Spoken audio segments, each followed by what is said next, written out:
Wasabi guys, wanted to talk about something that I know is very polarizing in our community, and that is of course the reserved list. Whatever your stance is, I know that there's no satisfying everybody. You either hate it to death or you love it, but I should say that I have noticed that there are way more people that hate the hell out of this than actually support it. I understand the logic behind it. You want to make it to where there's some value to your game. You have an MSRP for your products, for crying out loud. $4 per pack, there should be some sort of value there retained, as opposed to just throwing it away and saying, hey, everything is now dirt cheap. But it doesn't have to be all or nothing. That's the important part here. And I know whenever I talk about this, I get strong reactions, both positive and negative. I have some people that have messaged me before saying how much they love the reserve list and that we should treat cards like works of art, and that if they have any value, it's because that's how popular the cards are and we shouldn't just reprint them, which I think I can understand if you like the artwork, but it's stupid to think that for playability purposes, it's called a card game. It's not just a collectible. I mean, we're not talking about baseball cards here. We're talking about a game where you're supposed to play it. So there should be some sort of compromise here that we can find between players and collectors without completely shutting out one or the other. I feel like more people are inclined to say that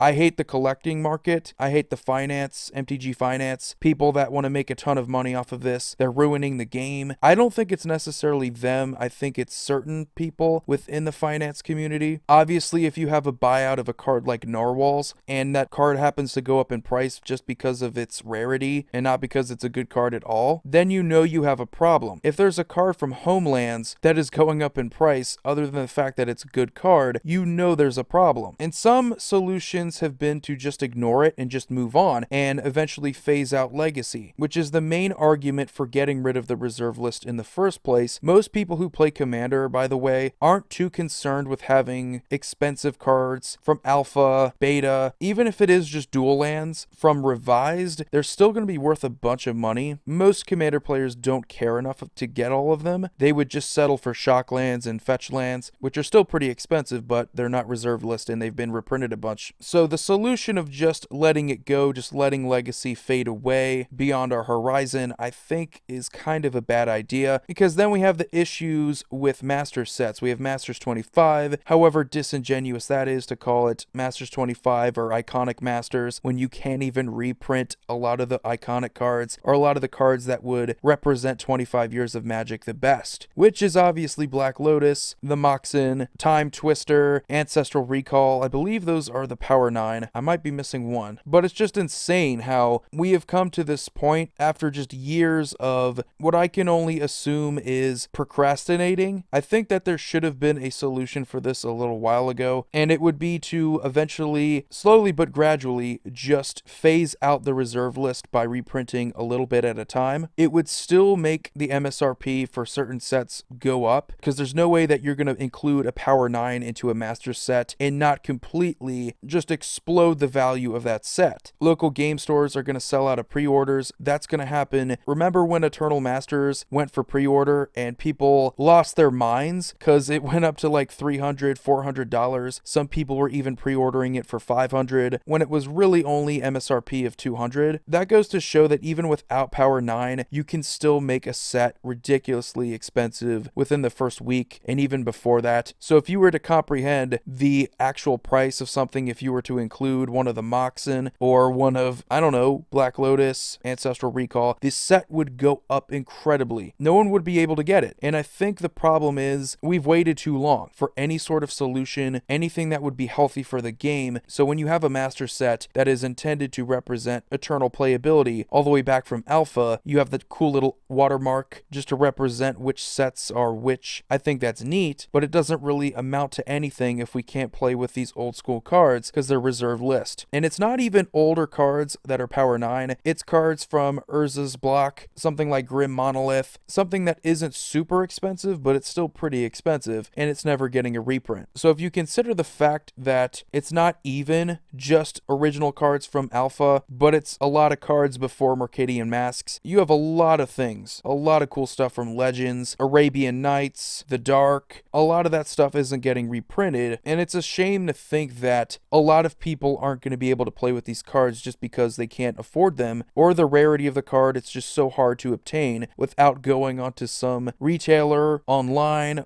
going on eBay, getting cards that way, which I'm not the biggest fan of. Sometimes you have to, though. I'd rather go into my local game store and find the cards that I need. So accessibility is a big problem if you're defending the reserved list. To me, if you're okay with the value and you want to retain value in certain cards, that's fine. I like retaining value on my cards too. I don't want to open up my binder and find out the hard way that I lost a ton of money on the cards that I've been saving up. I'm not someone who hoards reserved list cards, by the way. I'm someone that has recent cards from Ixalan, and even before that, Return to Ravnica. Not super old cards, but something that I hope wouldn't get reprinted the hell out of, in the hopes that Wizards of the Coast has some sort of conscience when it comes to the value of the game itself. I don't want this to turn into Yu-Gi-Oh! Where a card could be worth over $100 one month, 2 months later it's worth pennies because it got reprinted in 3 or 4 different dual decks, or whatever they call their deck products. I think it's ridiculous what they've done to that game. There's absolutely no value or any sort of confidence in the cards that you collect in that game. But with Magic, there should be some sort of compromise. Like I said before, you should be able to phase out the reserved list and have it not be that big of a deal. Now, I think the most logical way to do this would be to have whichever set you want to go back to and reprint reserved list cards from, whether it's all the way back original Alpha, Antiquities, go back to those sets and get maybe a Masterpiece series, kind of like what you did for Battle for Zendikar, Kaladesh, and Amonkhet.